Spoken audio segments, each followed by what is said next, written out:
Esta es la tarde en el continente americano. Cuando anochece en Europa y amanece en Asia, así cae la tarde en el continente americano y transcurre la noche y el amanecer en el resto del mundo. La tarde.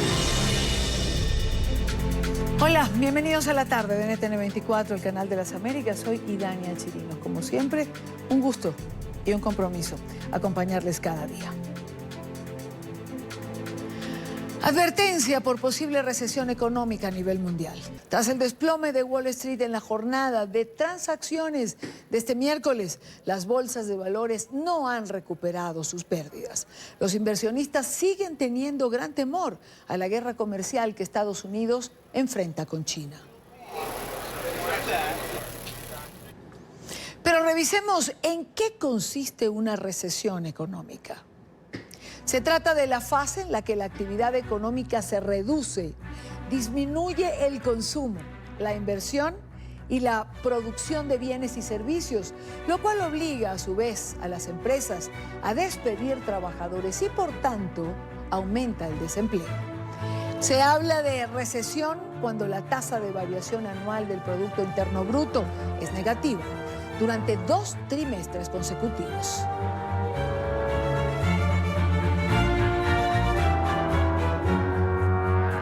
Más adelante este será tema de análisis en el programa, pero ahora, cuando son las 4:05 minutos, hora Quito, 5 minutos, hora Costa Este, revisemos otros temas que hacen parte de la agenda informativa de este día. Es noticia España, que está dispuesta a participar en un reparto equilibrado de los 147 migrantes del buque humanitario Open Arms, que llegó hoy frente al puerto de Lampedusa, en Italia. Francia, Alemania, Rumanía, Portugal y Luxemburgo también han transmitido su disponibilidad para acoger a estos migrantes. Este es un informe de Marcelo Moncayo, en Madrid. Hola, ¿qué tal? Saludos para ustedes en la tarde, amigos televidentes. Esta mañana, desde el Palacio de la Moncloa, se emitió un comunicado en donde se informa que el gobierno del presidente Pedro Sánchez está negociando un reparto equilibrado de los 147 refugiados rescatados que se encuentran en el buque de Open Arms. Luego de varios días de silencio, el gobierno de España reaccionó ante la llegada del buque Open Arms a aguas italianas. A través de un comunicado, el gobierno en funciones aseguró estar dispuesto a participar en un reparto equilibrado de los migrantes alojados en el barco, pero siempre y cuando ese trabajo sea una solución común europea, ordenada y solidaria. Además, del gobierno de Pedro Sánchez se ha mostrado dispuesto a participar en un reparto equilibrado de los migrantes, situación que ya fue comunicada a la Comisión Europea y al resto de los países de la Unión Europea.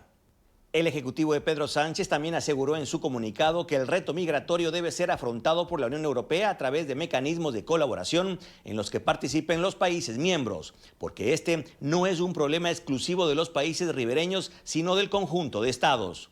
Pese a este anuncio, la oposición española criticó la actitud de Sánchez. Yo ahí lo que le pido al gobierno de la nación es que se aclare, que no diga una cosa el año pasado y diga otra completamente distinta este año, que la fiabilidad y la coherencia es fundamental en política. Bueno, pues creo que está dentro de la obligación de asilo de todos los países, pero es una política que se tiene que coordinar en Europa. El reparto de inmigrantes, según explicó el primer ministro italiano Giuseppe Conte, se realizaría entre los gobiernos de Francia, Alemania, Rumanía, Portugal, España y Luxemburgo, sin descartar la posibilidad de que se sumen otros países. Televidentes de la tarde, y también preocupa la situación de los más de 350 refugiados rescatados que se encuentran en estos momentos en el barco Ocean Vikings de la ONG Médicos Sin Fronteras. Este es el informe para la tarde. Marcelo Moncayo, NTN 24, Madrid.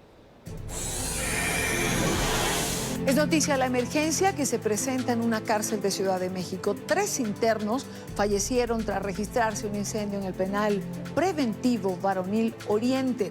Las llamas empezaron en uno de los dormitorios. La evacuación de los reos fue lenta, por lo que otros 7 reclusos resultaron afectados por el humo. La Fiscalía General de la Nación inició una investigación para establecer las causas del fuego. Las visitas fueron prohibidas.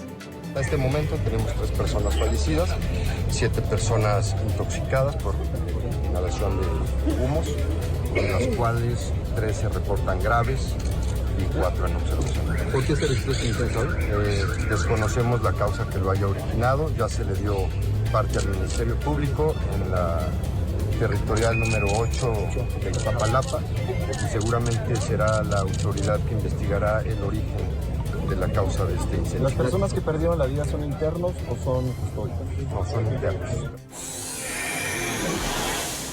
Es noticia el asesor de Seguridad Nacional de los Estados Unidos, John Bolton, quien aseguró que Nicolás Maduro ha durado en el poder más de lo que Estados Unidos hubiese querido. Así lo afirmó en una entrevista a nuestra cadena aliada, La Voz de América. El funcionario expresó que aún con la estrategia diplomática y la presión económica, el régimen madurista continúa al frente del Ejecutivo gracias a la presencia de cubanos en el territorio. Deberían dejar de interferir en los asuntos internos de Venezuela. La oposición estima que hay entre 20 y 25 mil cubanos en Venezuela. Son realmente funcionarios paramilitares y militares. Puede que no usen uniformes, pero no están simplemente para apoyar al régimen de Maduro, sino para dirigirlo. Y haría esta predicción. Si esos 20 a 25 mil cubanos se fueran a casa al mediodía, hoy, a medianoche, Maduro ya no estaría en el poder. Los militares, si tuvieran el liderazgo adecuado, apoyarían a la gente. En cambio, Maduro confía en los cubanos, confía en estos colectivos que son bandas de matones en motocicletas pagadas y organizadas por los cubanos. Este no es un régimen legítimo. Este no es un régimen que cumpla con la constitución que Hugo Chávez escribió para Venezuela.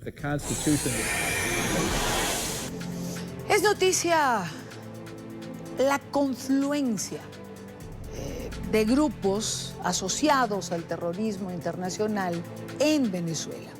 De esto se ha venido hablando en los últimos tiempos. ¿Quiénes son? ¿De qué manera se interrelacionan? ¿Cómo hacen vida en Venezuela? Es el tema para nuestro próximo invitado que nos acompaña hoy en el estudio. Quiero saludar a Joseph Umir, experto en seguridad y amenaza transnacional, director ejecutivo del Centro para una Sociedad Libre y Segura. Joseph, bienvenido, buena tarde. Buenas tardes, gracias, Idania. No, gracias por acompañarnos.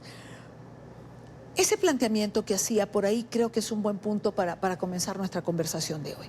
Venezuela se ha convertido en un punto donde confluye grupos asociados al terrorismo internacional. ¿Quiénes son estos grupos? ¿A quiénes podemos identificar hoy en día en territorio venezolano? Bueno, yo creo que hay un concepto que se maneja dentro del Departamento de Defensa de Estados Unidos que ya se está volviendo mucho más como doctrina, que se llama la convergencia. Y es la convergencia entre grupos de terrorismo internacional con grupos de crimen organizado transnacional. Y lo que pasa es que, aunque esos grupos por mucho tiempo, la comunidad analítica pensó que nunca se iban a unir porque tienen objetivos distintos. Por repetir lo que dijo una vez Moïse Naim, uno es motivado por dinero, crimen organizado, y el otro es motivado por Dios, referencia a terrorismo islámico. Entonces, aunque no tienen los mismos objetivos estratégicos, sí tienen la misma logística. Y eso es lo que aprendimos después de todo este tiempo. Entonces, las bases logísticos son las bases de convergencia, lo que los unen a estos grupos. Y hay ciertos países en el mundo donde son los centros de convergencia, Venezuela siendo uno de ellos. Entonces, en Venezuela, todos estos grupos encuentran la misma logística, la misma cobertura, la misma protección de Estado que les ayuda para traficar y lavar y hacer todas sus actividades ilícitas, tanto como su planificación para terrorismo internacional. Entonces, cuando entres en específico a los actores, a mí estamos hablando obviamente en el lado de Colombia, el ELN y la FARC tienen grandes refugios en Venezuela, eso se ha conocido con el trabajo del gobierno colombiano y muchos académicos, pero también Hezbollah. Y la cosa con Hezbollah es diferente a Estado Islámico, a Daesh o a Al-Qaeda, donde ellos no buscan titulares, ellos no buscan simplemente hacer complots y atentados para ganar la parte mediática. Ellos son como una mafia que busca cambiar la política. Entonces, lo que no tenemos muy bien mapeado es la presencia de Hezbollah en Venezuela. Por mucho tiempo esto fue tratado como una punta de conspiración, que algunas personas, analistas que están exagerando estos alcances. Pero yo creo que lo que estamos aprendiendo con más el tiempo es que Hezbollah no solamente tiene una presencia, pero está insertado con el gobierno de Venezuela de una forma que a lo mejor ni siquiera nosotros lo conocemos muy bien, y eso va a punta de ciertos funcionarios gubernamentales, empezando con el ex vicepresidente y ahora ministro de Industrias y Producción Nacional, Tarek El Aissami. ¿Jamás? Bueno, Hamas también, unos palestinos médicos llegaron a Venezuela a principios del año, siempre se sospechó que algunos de ellos podían ser parte de Hamas. Hezbollah tiene más y más un acuerdo, una alianza con Hamas, aunque Hamas es sunita y Hamas maneja más el tema de Palestina, Hezbollah es Líbano. Sin embargo, en el mundo de terrorismo internacional o terrorismo islámico, muchas de estas divisiones de sunitas y chiitas no son tan vigentes como es en la parte religioso-cultural. Por ejemplo, es muy conocido que Hezbollah trabajó por mucho tiempo conjunto con Al-Qaeda. Te doy un ejemplo de esto, Idaña, para ponerlo en el contexto de Venezuela. El atentado al 11 de septiembre, el más grande atentado a terrorismo islámico en el hemisferio occidental, todos en el mundo creo que lo conocemos y consideramos es un atentado directamente de Al-Qaeda, ¿no? El grupo sunita radical bueno, que estaba en Afganistán en su momento. Bueno, lo que no se conoce es que los que ayudaron a formar la logística de este atentado es Irán y Hezbollah. Por ejemplo, en Nueva York, el único caso federal en el corte estadounidense contra las víctimas de los familiares del 11 de septiembre son en contra de la República Islámica de Irán por comprar el avión en Sudán donde los miembros de Al-Qaeda entrenaban y practicaban para su atentado. Ahora, en ese caso había un señor que se llama Hakim Dia Fatah. Hakim Dia Fatah es un palestino venezolano que tomó el mismo curso de pilotos con uno de los terroristas, Ani Anur, en Florida, y inmediatamente después del 11 de septiembre se fugó y se escapó a Venezuela. El FBI fue detrás de él y preguntó a Hugo Chávez en su momento, ¿dónde está el señor Fatah? Hugo Chávez dijo que no sabía nada y se desapareció. Más que una década después, se encuentra al señor Hakim Dia Fatah en un corte en Jordania, donde él estaba siendo acusado por las autoridades de Jordania por planificar otro atentado por el puente entre Jordania y Israel, el puente Al-Anbi Bridge. Y lo que se vio es que el gobierno de Venezuela, el consulado de Venezuela en Jordania, en Amán, ha pagado su defensa legal y ha ayudado para que le liberan de la cárcel bajo el pretexto que estaba con problemas mentales. Entonces, el gobierno de Venezuela tiene un conocimiento y un alcance hasta con el atentado del 11 de septiembre que no se conoce con mucha claridad. Yo no lo conocía. Sí, es un caso que está documentado mediante la FBI y algunos otros periodistas y investigadores lo han documentado, pero lo que no se reveló es lo que él hizo en Jordania, que fue revelado por un ex oficial diplomático del gobierno de Venezuela que estaba en Irak, que se llama Michel López Soto, que hizo su testimonio ante CNN. Claro, sí. Y él ha documentado el caso de Jordania bajo su investigación. Es decir, los vínculos de Venezuela o de algunos funcionarios con el terrorismo internacional, hay documentación que lo sustenta como esto que me estás mencionando. Y la hay desde hace tiempo atrás, desde Chávez, con este caso particular. Correcto. No, hay mucha documentación. Más bien, el problema no es documentación. El problema es qué se puede hacer cuando tienes un país que pone todos sus aparatos de gobierno a apoyar estos grupos irregulares. Por ejemplo, la mayoría de nosotros en el mundo occidental tratamos de defender a nuestro territorio de estos grupos y estos actores. O sea, usamos los servicios migratorios para detectar si están entrando o no. En cambio, en Venezuela se usó el servicio de migración para invitarlos y documentarlos y cambiar su identidad. Es otro esquema, es otra visión de cómo se está operando. Es muy difícil detectar. En el caso de esto, yo creo que una de las cosas que creo que se debe aclarar con el público y con toda la audiencia es que lo que fue la documentación por parte de Saime a los presuntos miembros de Hezbollah y otros grupos radicales de Medio Oriente, no era solamente entregar o vender pasaportes y documentos, era construir identidades completas. Entonces, hay casos donde tienes individuos, sujetos que tienen documentos de identidad, tienen pasaportes, cuentas bancarias, cuentas propietarias, hasta certificados de nacimientos en algunos casos. Yo creo que lo has definido de una buena manera. Se usa para construir una identidad. No es solamente un pasaporte, no, es construir una vida que respalde esa identidad que aparece en ese papasaporte. Una vida artificial. Claro, porque es imposible que una persona nació en dos lugares del mundo al mismo tiempo que tiene dos. Y lo que pasa es que hay personas en el Medio Oriente que están completamente documentados como venezolanos y nunca han pisado Venezuela. Ni siquiera hablan español. Y aparecen en México, aparecen en Canadá, aparecen en Europa. Y tienen todo un cuento de que son venezolanos y no son, y ni siquiera han visitado Venezuela. Claro. Eso es una preocupación mayor.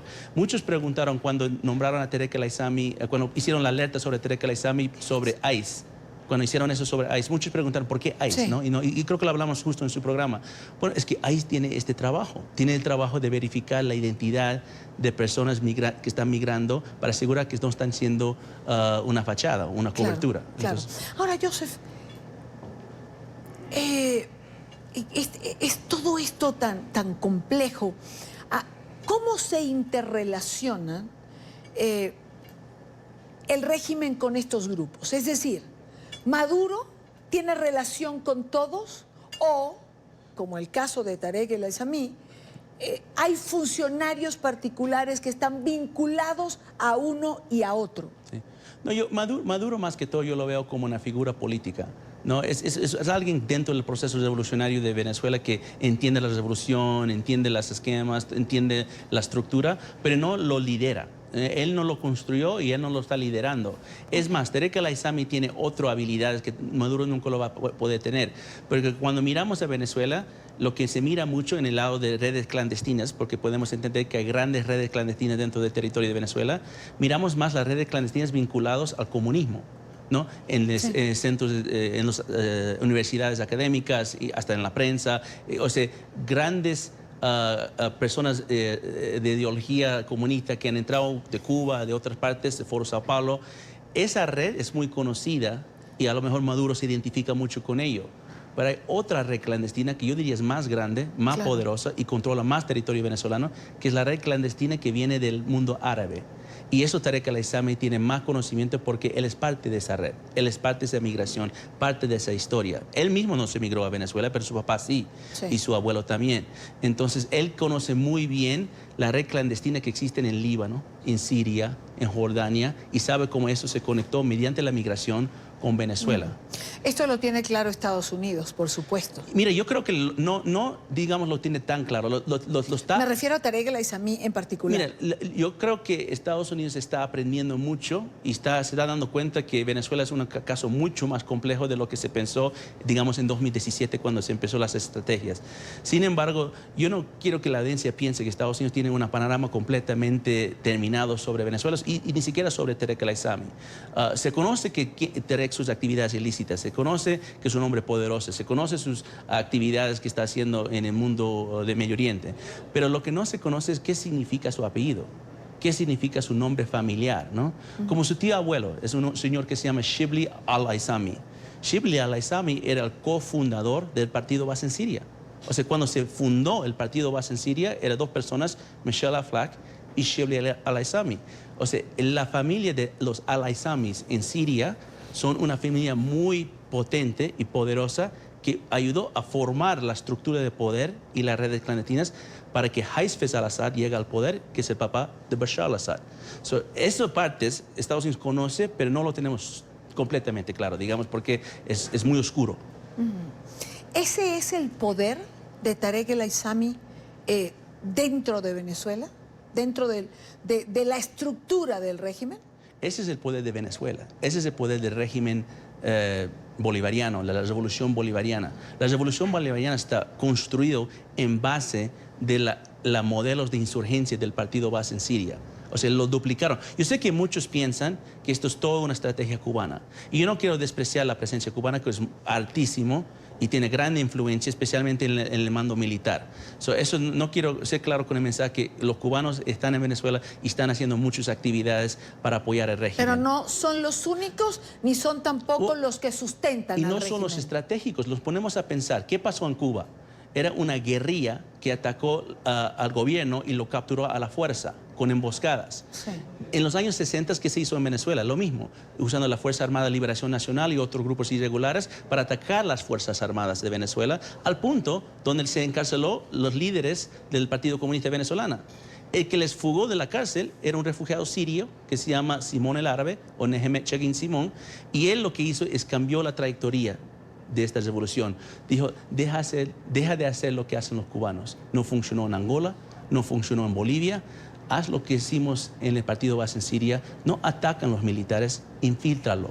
y usa a los militares para capturar el poder. Es una diferente estrategia. No usa guerrilla, usa insurgencia. Y Cuba no es el componente más estratégico en insurgencia. Por eso tenemos que entender esas diferencias y ser preciso con el rol de cada actor externo, porque si no entendemos exactamente los conceptos que estamos mirando, nunca la vamos a poder solucionar. Ahora, Joseph, hemos hablado de la presencia del terrorismo internacional en Venezuela, del crimen organizado.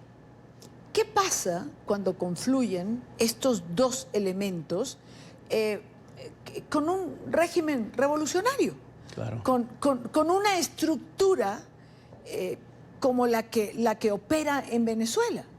Mira, esa es una excelente pregunta, porque eso es justamente lo que estoy haciendo aquí en Colombia, lo que estamos estudiando conjunto con la Escuela de Guerra, la Escuela de Defensa Nacional de Estados Unidos. Estamos haciendo estudios académicos para aplicar conceptos académicos a lo que se está pasando en Venezuela. Y lo que se va, ahí tengo un amigo, un colega que es a lo mejor conocido al público, y yo sé que conocido a usted y Dania, que se llama Douglas Farah. Douglas Farah hizo un excelente estudio mapeando las redes ilícitas de Venezuela que están conectados con la región y hasta con el mundo internacional. Y él ha usado un término que se llama un Estado criminalizado, ¿no? Que yo creo que es adecuado en muchos casos. Pero Venezuela es mucho más que un Estado criminalizado, por justo lo que dijiste. Porque ¿qué pasa cuando este Estado criminalizado se encuentra con un proceso revolucionario y llega a integrar todo el Estado? Yo creo que hay otros conceptos que tenemos que usar. Uno que estamos usando en mi centro se llama el Estado paralelo. ¿Y cuál es la diferencia? Un Estado paralelo es cuando una subestructura crece en poder tan grande que tiene más poder que la estructura oficial. Entonces, nosotros como el Occidente, cuando miramos a Venezuela, miramos a presidente, ministros, generales, almirantes, y pensamos que esa es la estructura de poder. Pero el Estado paralelo puede usar cívicos, puede usar narcotraficantes, puede usar terroristas, puede usar lo que sea, porque es más dividido en función de geográfico sobre territorio que en función gubernamental de ministerios. Entonces, Venezuela cambió mucho tiempo atrás de ya no ser tan vinculado a la función gubernamental, pero más bien territorio geográfico. Si miras las propias Fuerzas Armadas, no está dividido en Armada, Ejército, Fuerza Aérea, está dividido en zonas, regiones y áreas, ¿no? Y eso es una parte de construir este Estado paralelo, porque Estados paralelos tienen más que ver con revoluciones que con regímenes, porque tienen la habilidad de exportar revoluciones al exterior. Y yo creo que eso es lo que estamos viendo. Es un término que fue denominado por un historiador americano que se llama Robert Paxton, que lo utilizó para estudiar los nazis en Alemania, después para estudiar los fascistas en Italia, hasta el imperio de Japón, o sea, sociedades totalitarias, cuando usan toda la herramienta de crimen organizado y terrorismo, pero lo confluyen con la revolución. Ahora, si uno ve lo que pasa en Venezuela y por supuesto oye o escucha a Joseph Umire, la pregunta es, ¿quién tiene más fuerza en Venezuela, el Estado o el Estado paralelo? No, absolutamente el Estado paralelo. El Estado paralelo es más grande en términos de volumen, es más disperso en términos de la geografía y es más entrenado porque tienen apoyo de grupos exteriores, grupos irregulares, tanto como estados, como Irán, Rusia, que tienen este mismo conocimiento. Entonces, lo que tenemos que pensar es el aspecto de cuál es la fuerza convencional que, digamos, el Occidente piensa que debería ser la solución. Miran los militares, las Fuerzas Armadas. Pero antes de entrar además en la fuerza militar, es que hay una pelea desigual. Es decir, hay una oposición política luchando en contra de lo que se supone tendría que ser el Estado con quien va a confrontar. Pero, los civiles, la oposición, luchando contra este Estado, que es mínimo frente a este Estado paralelo, es una lucha desigual. Es decir, este Estado paralelo es lo que sustenta esto. ¿Cómo este grupo opositor, civil, va a poder contra esto? Es que no va a poder. Yo nunca consideré y nunca he considerado que la posición venezolana por sí mismos, por sus propias acciones, van a poder salir de esta situación. Ellos son prácticamente secuestrados en el territorio venezolano por este Estado paralelo. Y yo creo que ni siquiera entendieron lo que estaba pasando durante el transcurso que lo pasó.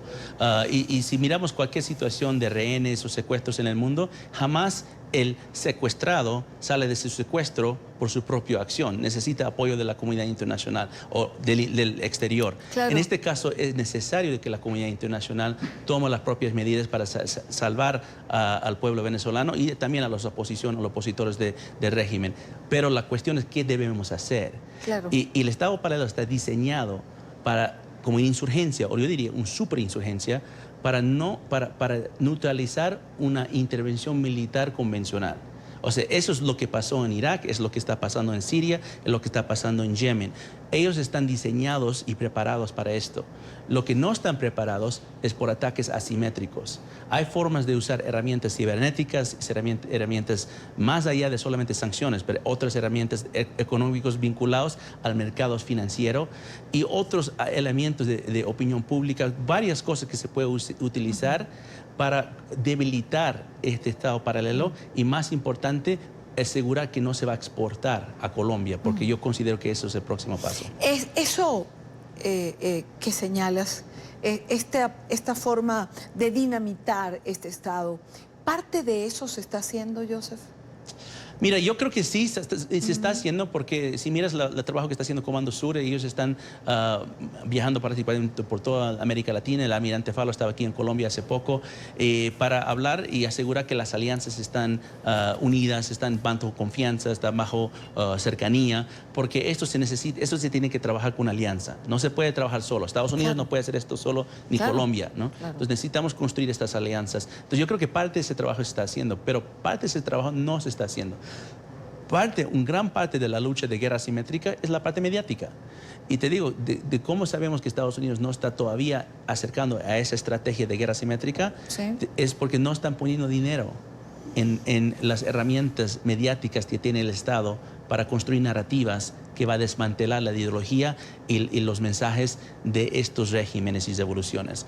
Hasta que no ponemos el dinero en ese ámbito, no estamos yendo mucho al lado de guerra asimétrica. Entonces eso es una señal. Cuando tú ves que, digamos, Voz de América empieza a saltar por todo lado, a hacer convenios con todos los medios, empiezan a mirar cómo hacer, porque las narrativas son lo que los construyen. Claro. Sí. Narrativa que sí se ha construido del otro lado. Bueno, ¿por qué crees que el régimen de Venezuela, Maduro, Diosdado Cabello, han comprado prácticamente todos los medios, sino por fuerzas, por dinero y corrupción, para controlar la narrativa dentro de Venezuela? Dentro de Venezuela es casi imposible, ustedes lo saben mejor que nadie en NTN, hacer reportajes objetivos sin ningún tipo de presión del gobierno. Entonces ellos querían asegurar que la información interna de Venezuela es absolutamente controlada por el régimen y por lo tanto la narrativa y la contranarrativa es controlada por lo mismo. ¿Tiene conciencia Colombia, Joseph, de que es el próximo objetivo, por decirlo de alguna manera? Mira, yo trabajo mucho aquí con las Fuerzas Armadas, entonces no puedo hablar de todo el gobierno colombiano porque no estoy hablando con todo el gobierno colombiano, pero yo que digo con las Fuerzas Armadas, que son una institución muy importante en la historia de Colombia, tienen mucho más conocimiento de lo que parece sobre qué es esta amenaza. Y mira, justo hoy día estamos hablando del tema de migración.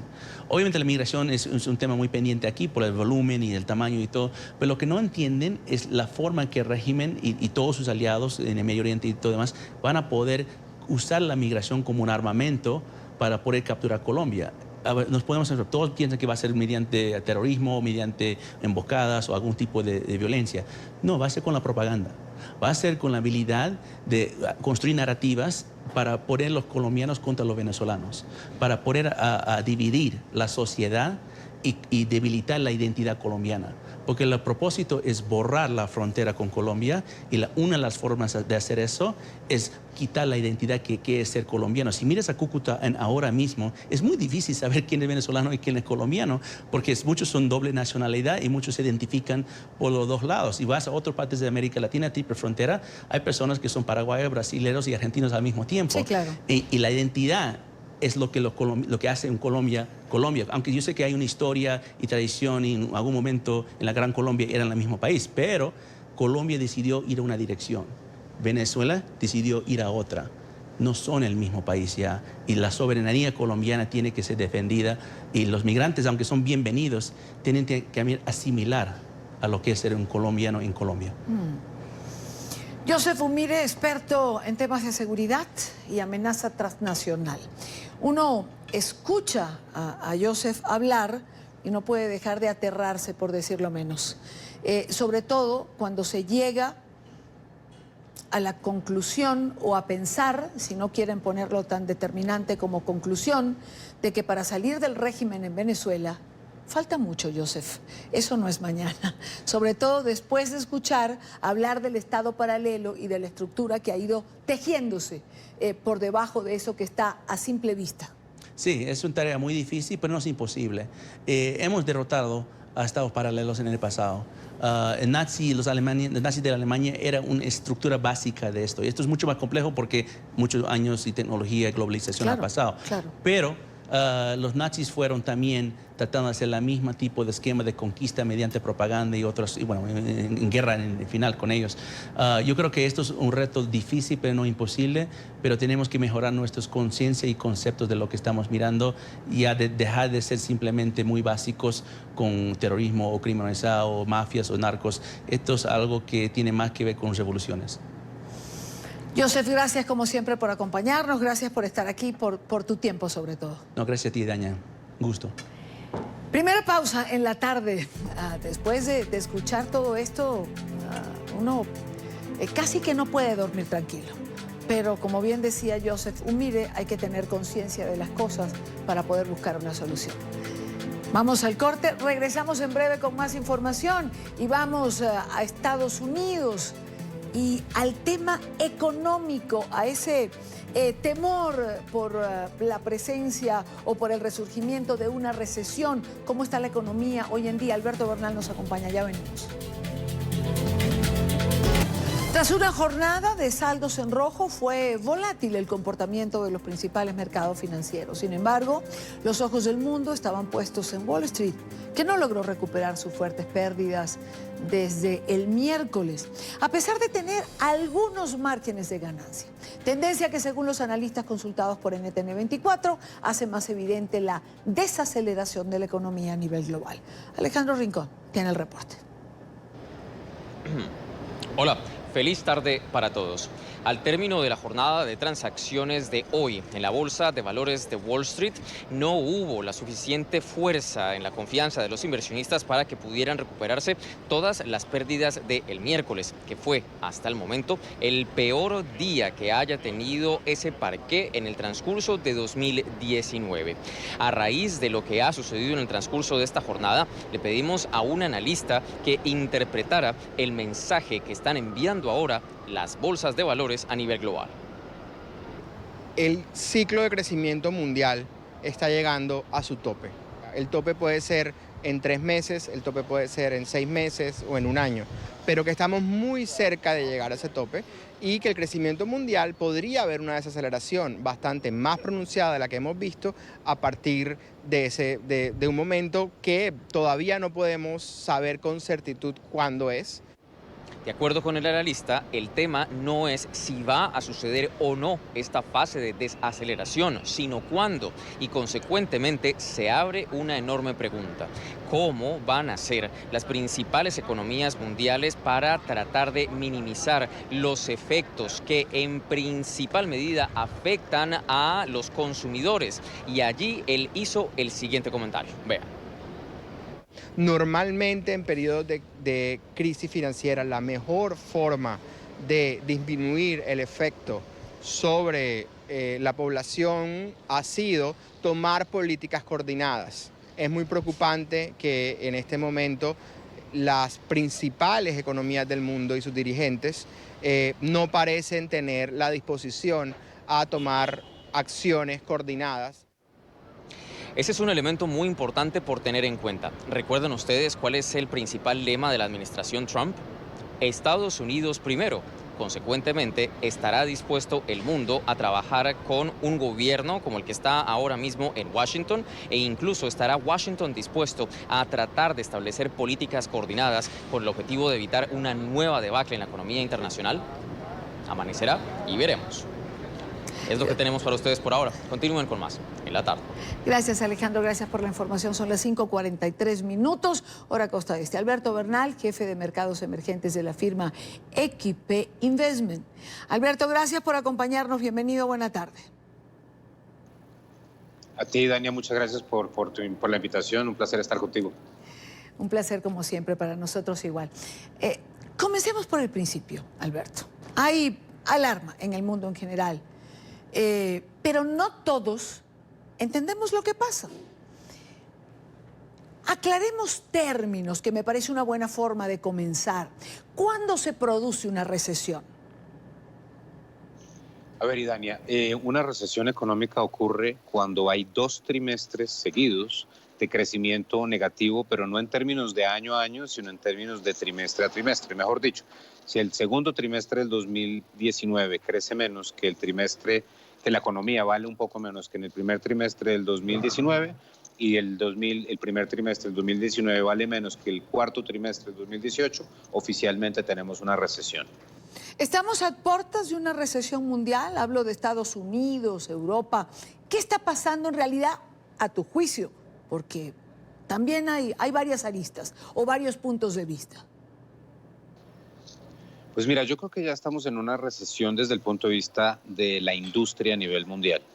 Pero yo sigo pensando que aún no es un hecho que vayamos a tener una recesión global, porque creo que el consumidor, o sea, el consumo en el mundo, está mejor que lo que implican los indicadores líderes de la industria.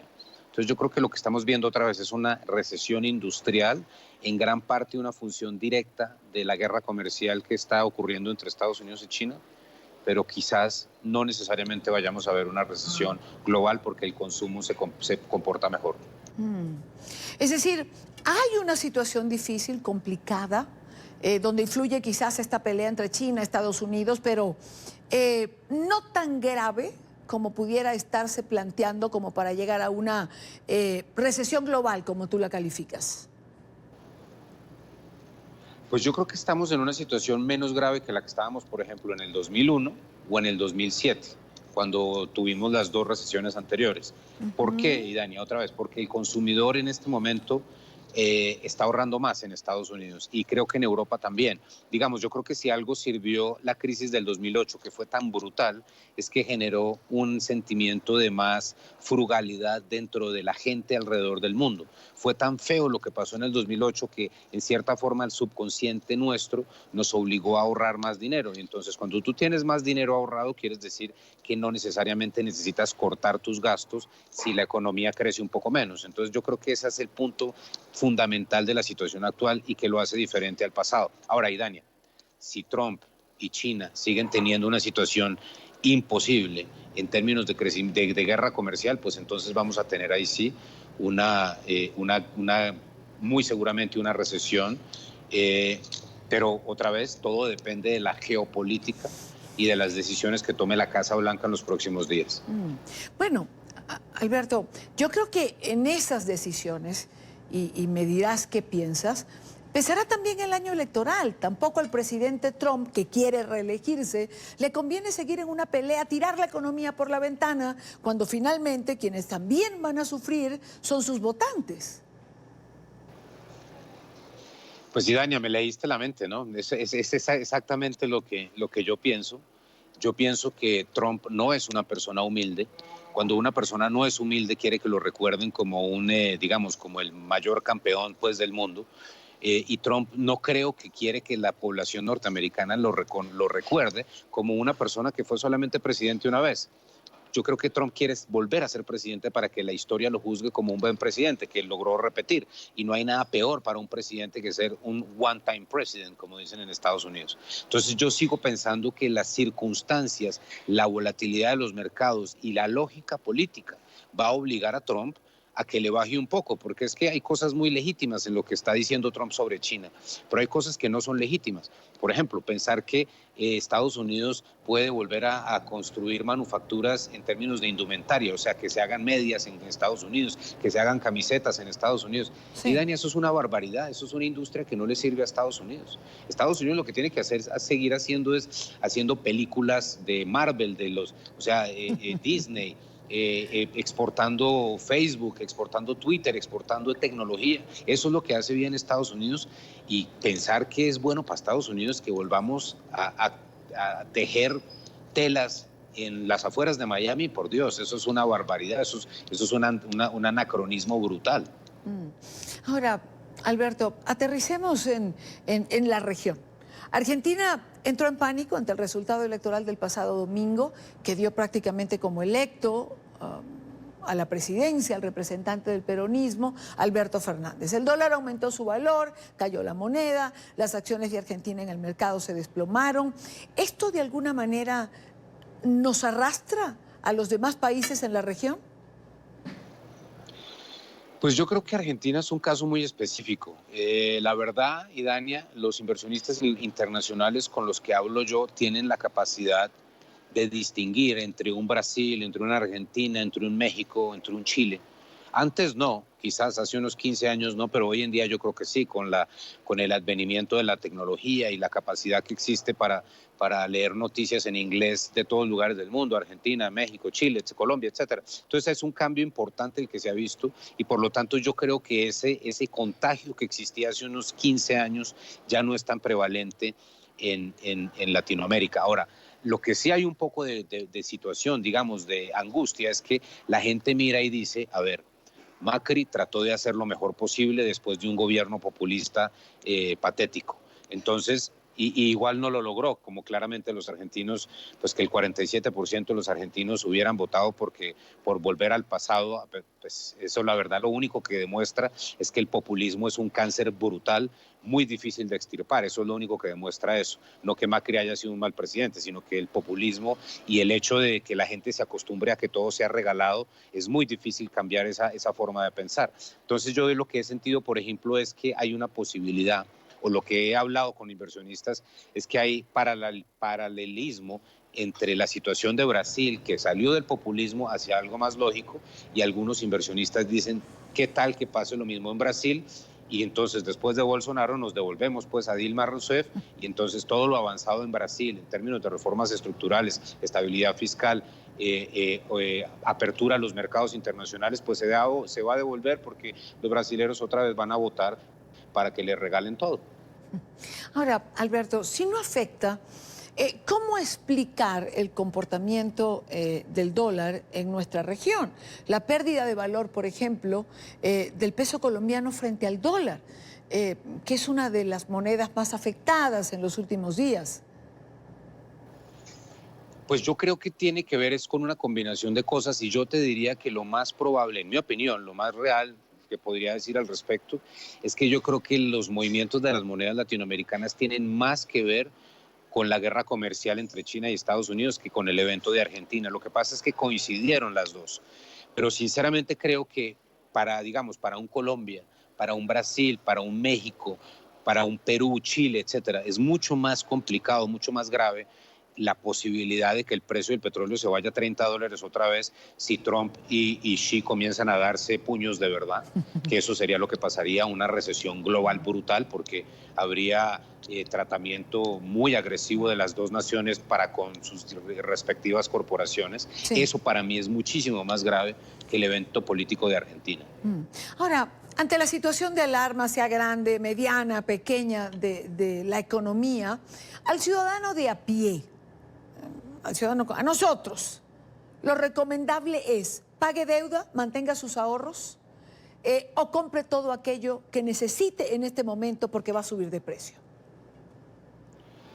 Mira, yo creo que estamos muy lejos de tener una conversación necesaria al respecto. Yo insisto en lo que la tesis que tienes tú, Idania, que es la misma tesis que tengo yo, que es demasiado peligroso que haya una guerra comercial sin cuartel, y por lo tanto no creo que vayamos a llegar a eso. Entonces yo sigo pensando que el riesgo de recesión global necesariamente se mantiene acotado. Entonces yo lo que le diría a la persona que está mirando esta entrevista en televisión es: no se desespere, tómelo con calma. Si usted siente que su empresa está bien, si usted cree que su negocio va bien, sígalo haciendo bien, no se enloquezca, no, pues no vaya pues a comprar un yate o irse de vacaciones al sudeste asiático porque siente que está muy bien la cosa en este momento. Hay que mantener el nivel de ahorros, claro. Hay que hacer las cosas bien, pero definitivamente yo creo que es muy, muy, muy temprano para tener pánico.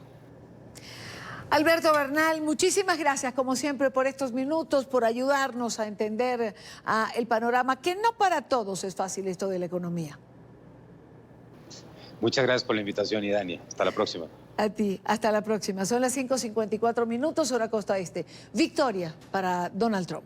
Israel vetó la entrada al país a las congresistas demócratas Ilhan Omar y Rashida Tlaib, las primeras legisladoras musulmanas en la historia de los Estados Unidos.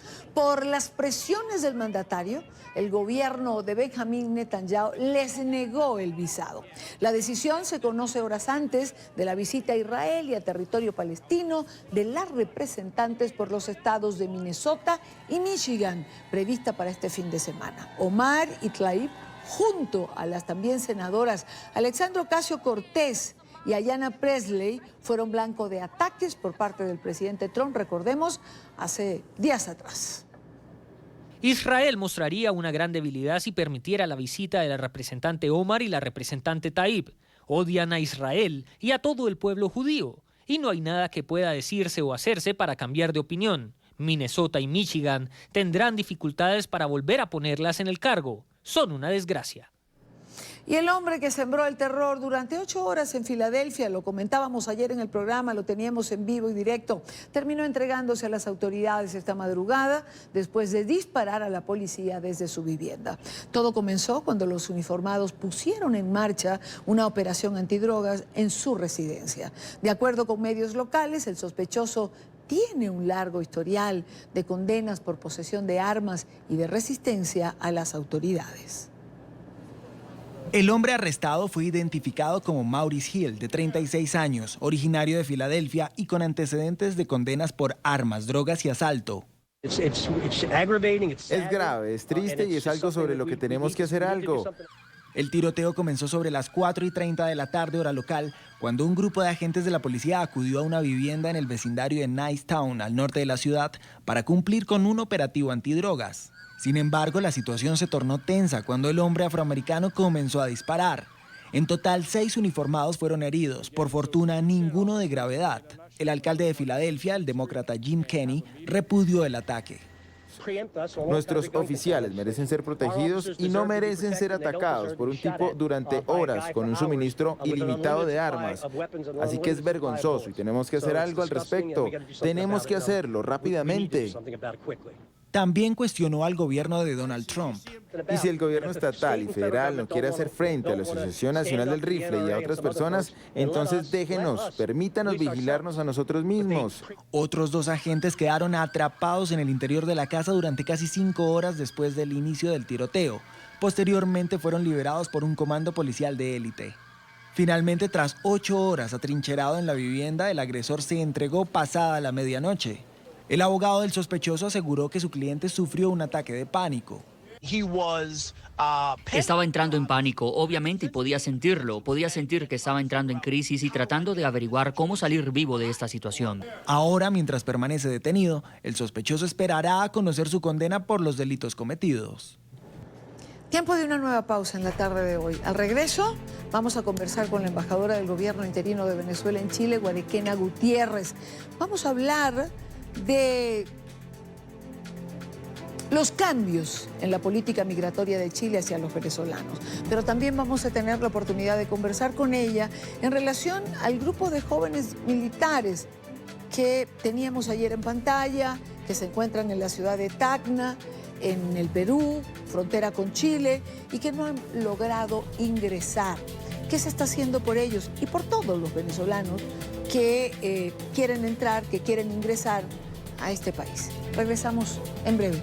Más trabas para los venezolanos que desean solicitar la visa de responsabilidad democrática que les permita ingresar a Chile.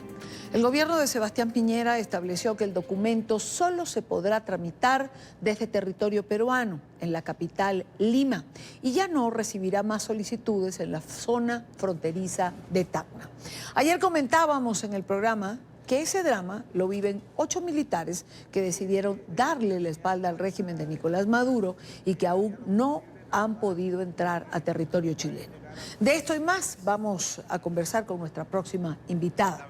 Guarequena Gutiérrez es la representante diplomática de Venezuela en Chile. Embajadora, buena tarde, gracias por acompañarnos. Hola, Idania, buenas tardes a todos los que nos escuchan a esta hora. Yo creo que vamos a comenzar de lo general a lo particular. Esta solicitud del gobierno de Chile evidentemente trajo complicaciones a quienes ya se encontraban allí en la frontera. ¿Qué hacer, embajadora? ¿Cómo asumir este cambio? ¿Qué pasa con toda esta gente? Sí, Dania, todo esto es muy difícil para toda Latinoamérica, que tiene casi el 70% de la migración venezolana. Una migración que además hay malas noticias, no va a parar hasta que Nicolás Maduro no cese en el poder en Venezuela. Mientras la situación en Venezuela no cambie, las personas van a seguir saliendo. Lamentablemente estamos perdiendo mucho recurso humano con esta situación que se está dando, con la falta de servicios básicos, la falta de seguridad jurídica, la inexistencia de Estado de Derecho en Venezuela. Entonces ocurre que los países de forma unilateral están poniendo sus procesos migratorios mucho más fuertes, porque Chile, por ejemplo, tiene una población de 18 millones de habitantes, de los cuales 400.000 somos venezolanos. Entonces, esto es significativo desde el punto de vista de un porcentaje de habitantes, es significativo para Chile. Sin embargo, esta situación no se da solamente acá. En Colombia está, también ustedes allá en Colombia lo ven, están inundados de venezolanos y los estados, los gobiernos tienen que también garantizar la seguridad de la cantidad de ciudadanos que son capaces de atender. Nosotros entendemos la situación de los países, entendemos la posición migratoria que han tenido ciertos países. Sin embargo, hacemos un llamado a todos los países de la región a que tengan que ver la migración venezolana como un asunto de todo el hemisferio. Esto no puede ser de forma unilateral de cada país, porque pasa lo que está pasando en este momento en la frontera de Chile con Perú, que hay ciudadanos que venían ya en camino al 22 de junio, cuando Chile decide poner una visa de turistas para todos los venezolanos, aun cuando yo respetuosamente lo he manifestado. No somos turistas, somos migrantes forzados, porque la visa de turista tiene una connotación distinta, incluso te pide una solvencia económica, y nosotros también salimos huyendo de Venezuela de una crisis económica donde no hay ni siquiera las divisas para poder comprar, para comer. Entonces, esta es una situación bien compleja, y esto ha hecho que en las fronteras de Latinoamérica reposen los corazones de los venezolanos, lamentablemente. En el caso de Chile, y después de que se aprobó, digamos, este cambio en la política migratoria el 22 de junio, ¿qué pasó con la mayor parte de gente que estaba allí? Yo me imagino que algunos pudieron regresarse a Lima para tramitar la visa de responsabilidad democrática, pero no todos podían costear ese regreso. No, lo que ocurre es que hay varios tiempos. Hasta el 22 de junio se podía entrar a Chile los venezolanos sin necesidad de una visa. Hubo mucha gente que ya venía en camino y se quedaron trabados el 22 de junio. O ya habían salido de Venezuela de vía terrestre y llegaron días posteriores al 22 de junio y empezaron a tramitar las visas en el Consulado de Chile en la población fronteriza de Tacna. Y mucha gente entró, más de 1.700 visas, entre salvoconductos, visa de responsabilidad democrática y visa de turista. Pero hay muchas personas que todavía pernotan en las afueras, que no cuentan con la documentación, o niños que salieron de Venezuela sin partida de nacimiento siquiera, para lo cual la semana pasada el gobierno de Chile, el Ministerio del Interior, la Cancillería, junto con la oficina ACNUR y la OIM y la ONU, firmaron un memorándum donde ahora es que viene la parte que tú estás comentando, que todo lo van a trasladar a Lima. donde Es incluso decir, va a ser un centro de estudio de identificación. Ok, pero embajadora, todos los que llegaron hasta el día de ayer podían tramitar. Hasta mañana, hasta mañana 6 de agosto se puede tramitar por el Consulado de Chile en Tacna. Ya a partir del sábado 17 de agosto ya el Consulado de Chile en Tacna no va a dar ningún tipo de visas para venezolanos. Esto hay que informarlo, ¿no?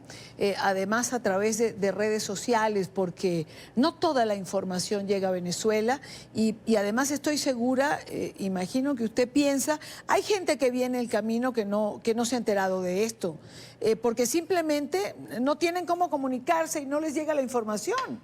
Van a llegar ahí de todas maneras.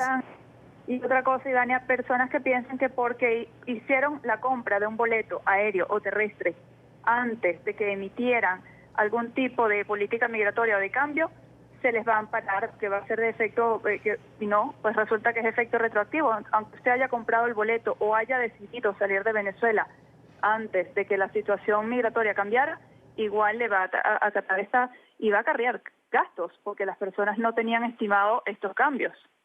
Ahora, embajadora, evidentemente todo país, como lo digo siempre y cada vez que hago una entrevista de este tipo, todo país tiene derecho a regular su migración como mejor le convenga al país, como lo pueda manejar. Todo país tiene derecho a modificar, a cambiar, a estructurar y a dictar sus medidas migratorias. Evidentemente que esto es así, pero ¿qué llevó a Chile a hacer ese cambio? A decidir que no podía tramitarse nada en Tacna, sino que tenía que ser en Lima. Sí, la verdad es que, como también lo dije al principio de la entrevista, cada estado tiene que ser y cada gobierno muy responsable de la cantidad de venezolanos que de extranjeros, no solamente venezolanos, que puede atender y también saber sus capacidades. Ellos nos han manifestado que el consulado de Tacna es muy pequeño y que realmente no tiene la capacidad de atender tantos venezolanos, porque la mayoría de todas las personas que están en la afuera del consulado de Tacna son venezolanas, y que realmente además muchos carecen de documentación o tienen que estudiar más la documentación. Y esto se puede hacer junto con el gobierno peruano y la ayuda de la OIM y de la ONU en Lima. Y por eso decidieron que todo el centro de estudio de documentación para ayudar a los venezolanos se va a centrar en Lima. Embajadora, ayer conversábamos con este grupo de militares jóvenes que se encuentra allí en la ciudad de Tacna y que no ha podido ingresar a Chile. ¿Qué pasa con estos muchachos? ¿Cuál es su estatus en este momento?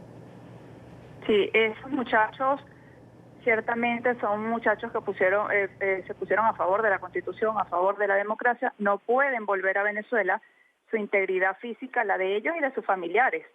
Ellos son cerca de 18 personas, tienen menores de edad, hijos de ellos, hay una embarazada cerca de 8 meses de embarazo, no pueden volver a Venezuela por la situación de la violación de derechos humanos que ya es sabida no solamente denunciada por nosotros, sino también por la alta comisionada de los derechos humanos. Están susceptibles que les ocurra lo que le ocurrió al capitán de fragata, quien fue torturado, para que esto lo hicieron con el mensaje de que vean que todo aquel que decidió apoyar la Constitución y se mantenga en Venezuela le puede ocurrir esto. Entonces nosotros buscamos la manera de ayudar a estos muchachos que están en la frontera de Chile con Tacna. Ellos ciertamente son refugiados, cumplen el perfil de refugiados. Hasta este momento ellos manifiestan que han ido a la frontera, que los han devuelto, están en Tacna, están esperando. Yo vi la entrevista que le hiciste ayer. Son unos muchachos que realmente han expuesto parte de su vida en este proceso y esperemos que tenga un buen desenlace la situación de ellos. ¿Ha tenido usted algún tipo de comunicación con las autoridades migratorias de Chile para conversar sobre este caso particular? Sí, hicimos las gestiones necesarias para pedir la consideración, porque ciertamente esa es otra cosa que nosotros explicamos muchísimo. Los embajadores de un país, independientemente de la situación sui generis que está viviendo Venezuela, en ningún país un embajador tiene injerencia en la política migratoria del país receptor.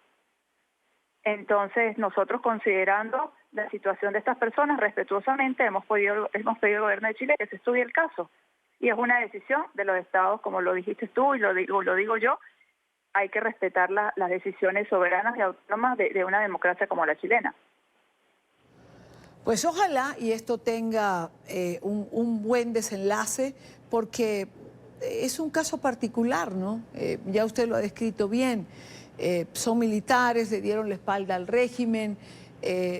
No pueden bajo ninguna circunstancia regresar a Venezuela. Todos sabemos lo que pudiera ocurrir con ellos. Ojalá y las autoridades chilenas agilicen y permitan la entrada de este grupo de muchachos a territorio chileno.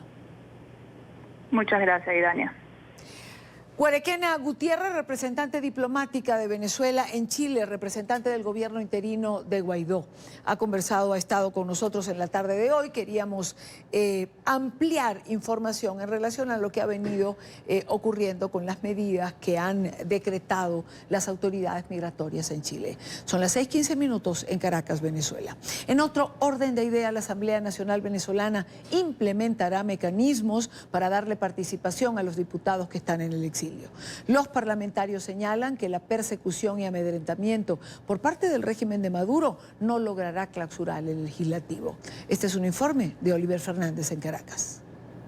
Ni que metan un tanque de guerra dentro del Parlamento podrán acabar con la Asamblea Nacional. Son palabras del presidente encargado, Juan Guaidó. Si el régimen quiere meter un tanque, si quiere disparar como ya lo ha hecho en contra del Palacio Federal Legislativo, que ustedes fueron testigos, como por ejemplo en el 2017, cuando tomaron violentamente el Palacio Federal, no nos va a detener y vamos a ejercer funciones donde corresponda y como corresponda hacerlo. Desde la Asamblea Nacional se buscan los mecanismos para que los diputados que están en el exilio puedan participar en las sesiones y tomar decisiones, aunque el quórum, aseguran, está garantizado.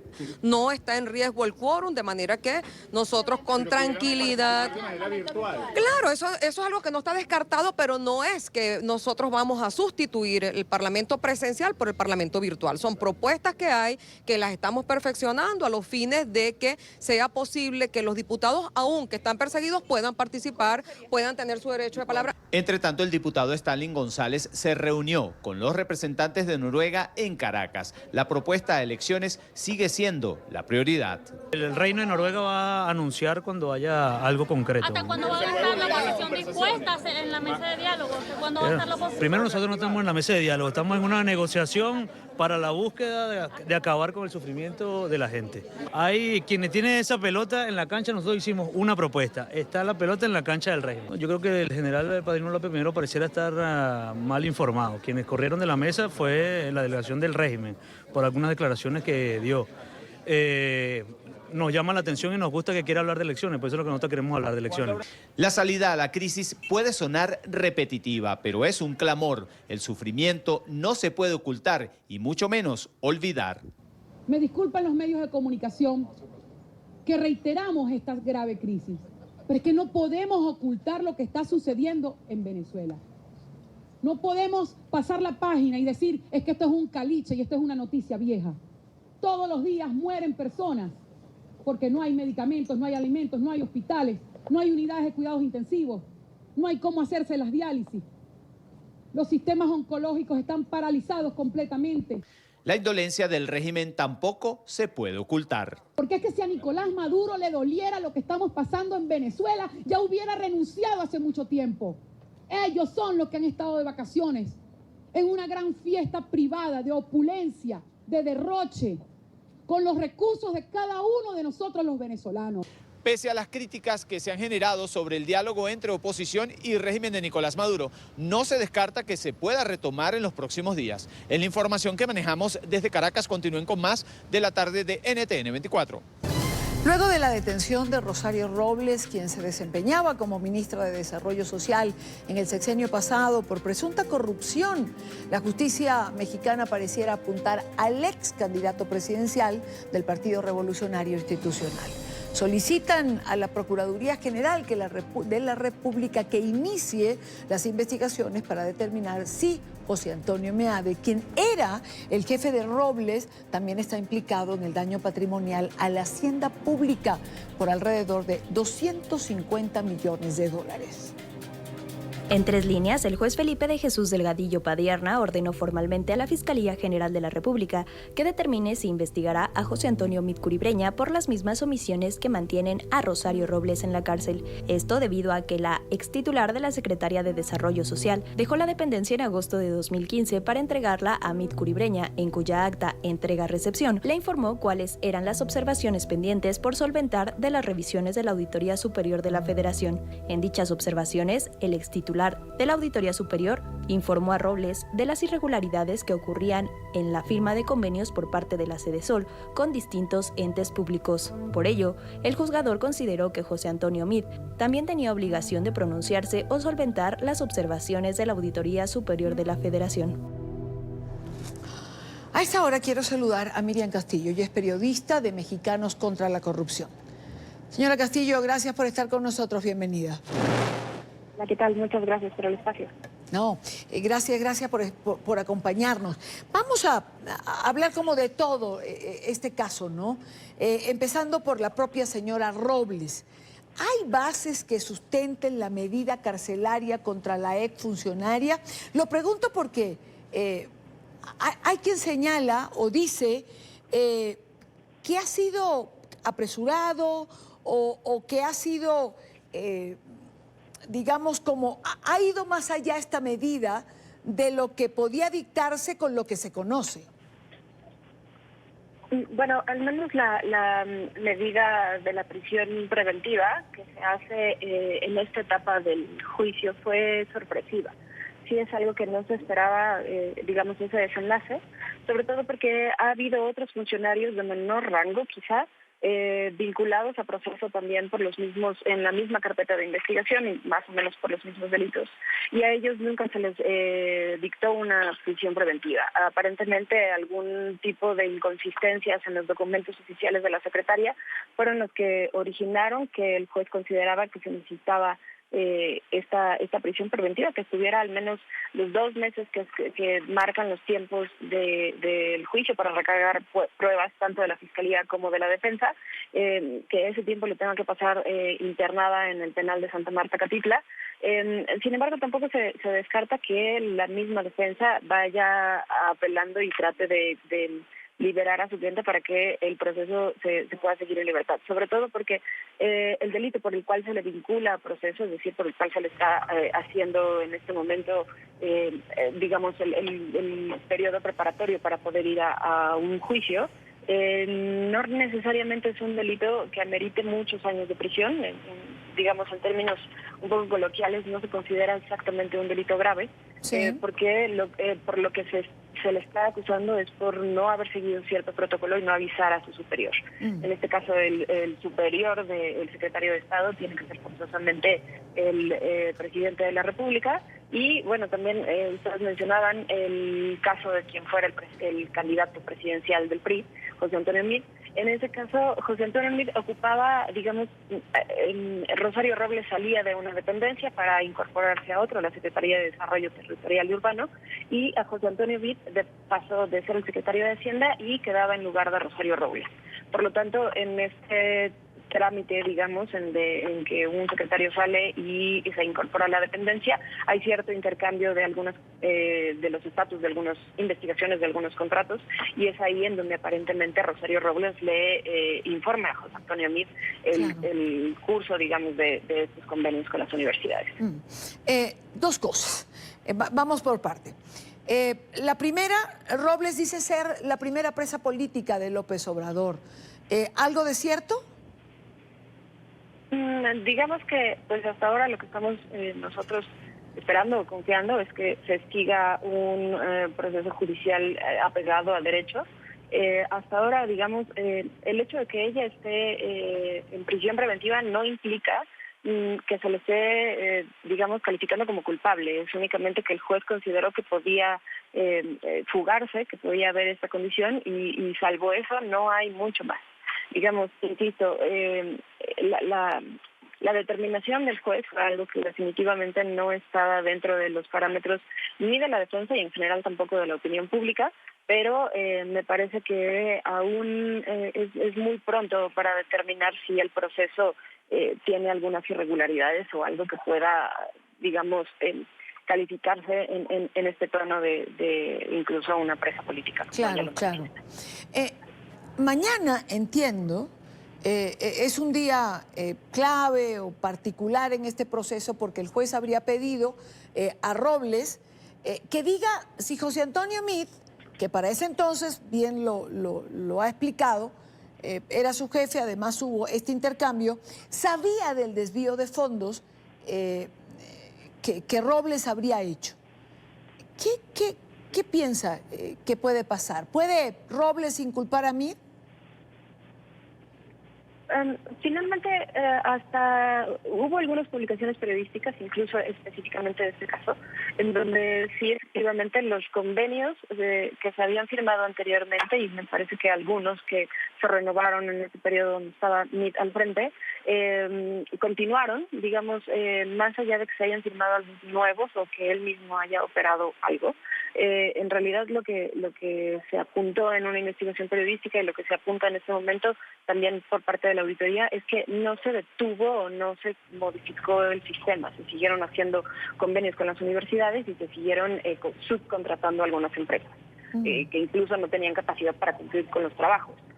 Digamos, en términos muy estrictos podríamos decir que el mismo criterio que se ocupa para en este momento vincular a proceso a la secretaria Rosario Robles podría en algún momento, si digamos, presentar las mismas condiciones para José Antonio Meade. ¿Usted cree que caminamos hacia un proceso que va a involucrar a Meade y al propio expresidente Peña Nieto? Y me parece que en ese caso estaríamos especulando demasiado. También creo que por un asunto de capacidad humana, de recursos humanos y de un asunto de hasta dónde puede abarcar la misma fiscalía, yo, digamos, esto ya es estamos un poco en el terreno de la especulación, pero uno pensaría que se van a enfocar en digamos, tener los documentos suficientes para probar el delito por el cual en este momento están imputando a Robles y por lo tanto a toda la cadena de los funcionarios de mayor o menor rango que en este momento están vinculados a proceso. Me parece que adelantar un poco acerca de si los procesos pueden llegar hasta ese punto de involucrar al mismo presidente de la República, me parece un poco aventurado decirlo, sobre todo porque, digamos, está de alguna manera coincidiendo otro proceso que se le sigue a quien fuera el titular de Pemex, Emilio Lozoya, y digamos un poco el foco o el apunte también del inculpado, también de Emilio Lozoya, es igualmente apuntar hacia el presidente. Entonces, pues aún tenemos que esperar. Claro. ¿Es la primera vez que funcionarios de alto nivel son señalados de este rango y se les apertura un proceso por corrupción en funciones de gobierno? ¿Qué significa esto para los mexicanos, por una parte, no? ¿Y cómo hacer para que, siendo un proceso judicial, no lo cobre políticamente López Obrador? Bueno, insisto, en el asunto político, que deje de ser una moneda de cambio, que deje de ser como que deje de estar en este espectro, pues únicamente nos resta esperar y de alguna manera pelear o empujar en la opinión pública acerca de digamos, la pulcritud del proceso. En cuanto a que si digamos la calidad o el rango de los secretarios y que se les está vinculando al proceso por el desvío de fondos, efectivamente desde Miguel de la Madrid, me parece, no había algún funcionario del rango del secretario de Estado que estuviera vinculado a algún tipo de proceso por el desvío de fondos.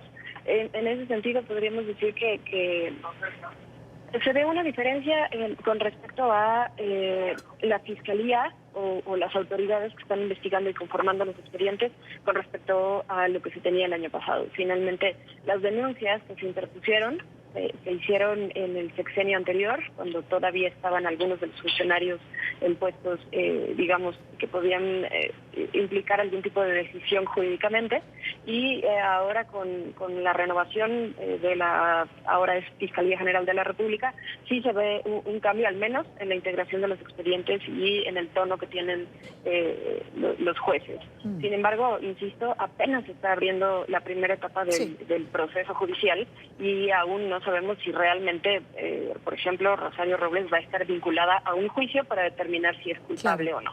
Claro. Claro. Miriam Castillo, periodista de Mexicanos contra la Corrupción. Gracias por habernos acompañado. Muchísimas gracias a ustedes por el espacio. Muy buena tarde. Formó parte de la comisión que hizo toda esta investigación, por eso nos parece importante compartir con ella.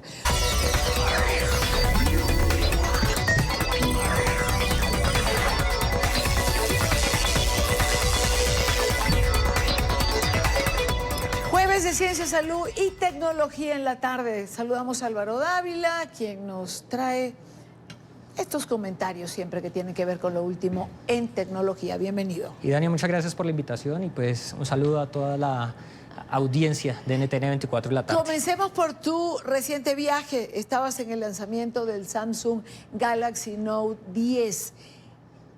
¿Qué novedades traes? ¿Qué trajiste de este viaje? ¿Qué nos cuentas? Bueno, yo creo que este fue un lanzamiento muy importante para Samsung. ¿Desde qué perspectiva?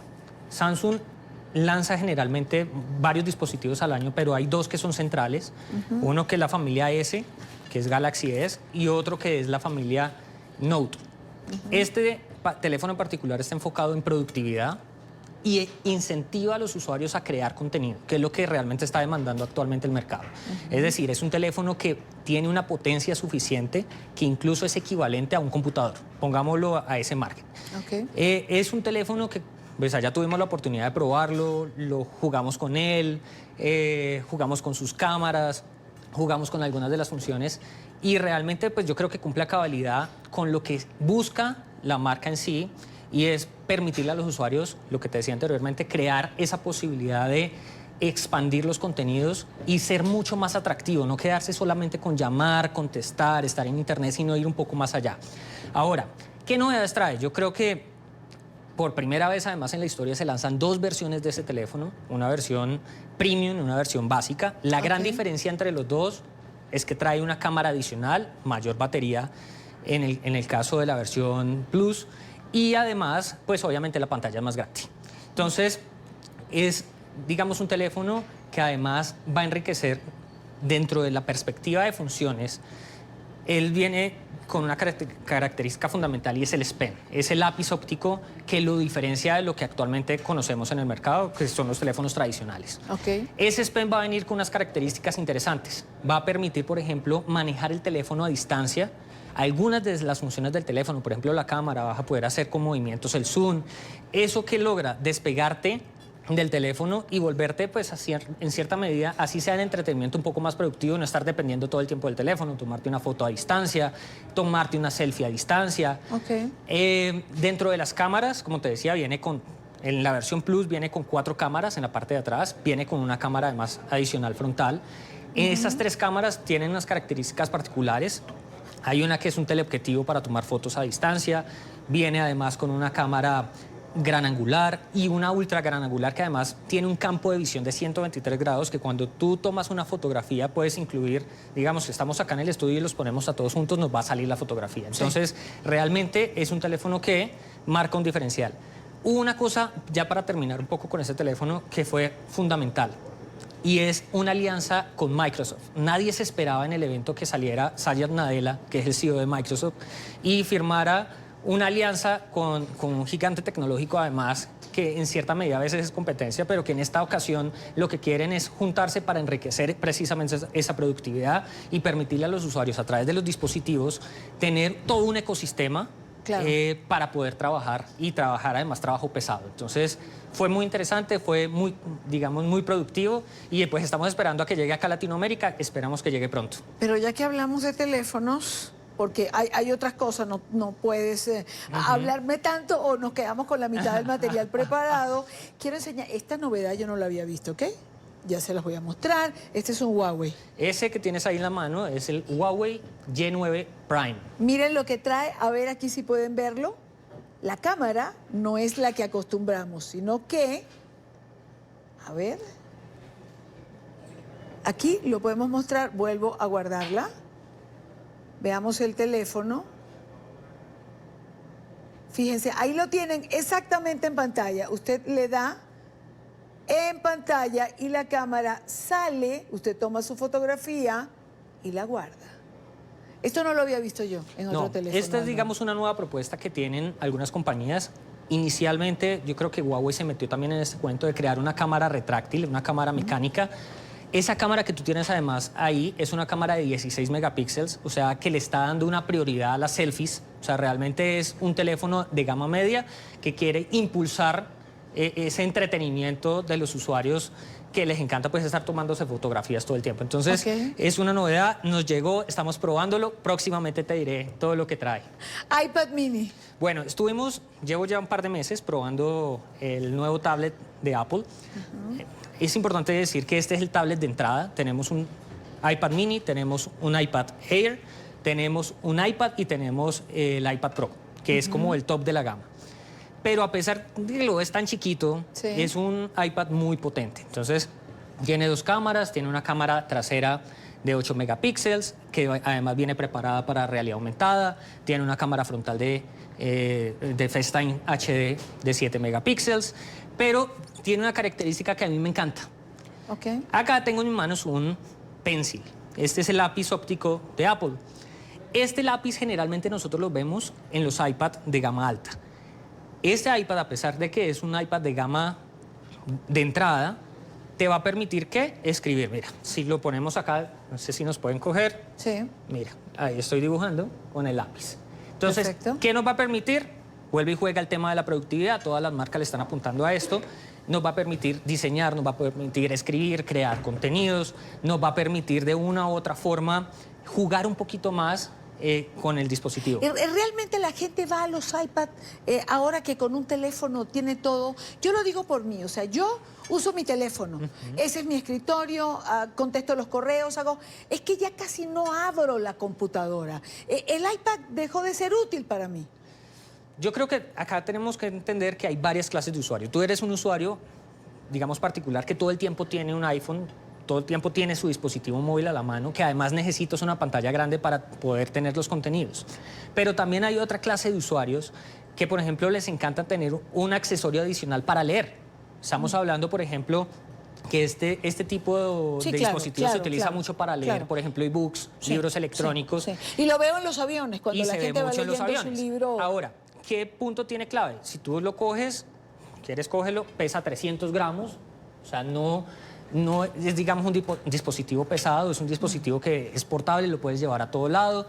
Y adicionalmente tiene una muy buena pantalla, tiene una tecnología True Tone, es decir, se adapta la iluminación. Es absolutamente delgado. O sea, sí, además se adapta la iluminación, como te decía, tiene tecnología True Tone, se adapta la iluminación al ambiente. Entonces, cuando estás leyendo, por ejemplo, con estas luces, él se adapta para que tu visión, la parte visual se relaje. Entonces, tiene unas características también muy interesantes. Es muy potente, tiene el último procesador. Bueno, yo creo que en esto hay un producto para cada usuario. Álvaro, nos queda un minuto y quiero hablar de alguna app que sea útil para nuestros televidentes. Bueno, hablemos, yo creo que yo traía dos, pero hablemos de Scannable. Es una aplicación para escanear, te la había mencionado varias veces. Es simplemente la descargas a tu dispositivo iOS, es para iPhone, para el iPad, y te permite hacer un escaneo de un documento inmediato con una muy buena calidad, pero además te lo va a permitir compartir incluso en tu carreta de fotografía o como un PDF si lo que necesitas es imprimir. Entonces realmente es una aplicación que le puedes sacar mucho jugo, y más si tú todo el tiempo estás con el recibo de pago, que tienes que mandar un documento inmediatamente, un contrato, entonces te funciona perfectamente. Pónganle en pantalla, por favor, el app al que se refería Álvaro Dávila. Mira, ahí está, ahí lo tenemos. Ahí, por ejemplo, están haciendo un escaneo de una tarjeta. Esa es una función además muy chévere porque te permite, además de las business cards, sacar los datos y meterlos en tus contactos. Álvaro, gracias como siempre. Álvaro se va de vacaciones, pero no importa, en unos días volverá a estar con nosotros y hablamos de todo esto que es tan útil para todos nosotros. Gracias por estar aquí, gracias, siempre a ti por acompañarnos y gracias a ustedes por estar en la tarde de hoy. Recuerden seguir nuestras cuentas en Twitter, en Instagram, en YouTube, nuestra página web son plataformas para encontrarnos y para mantenerse conectado a la información. Muy buena tarde para todos.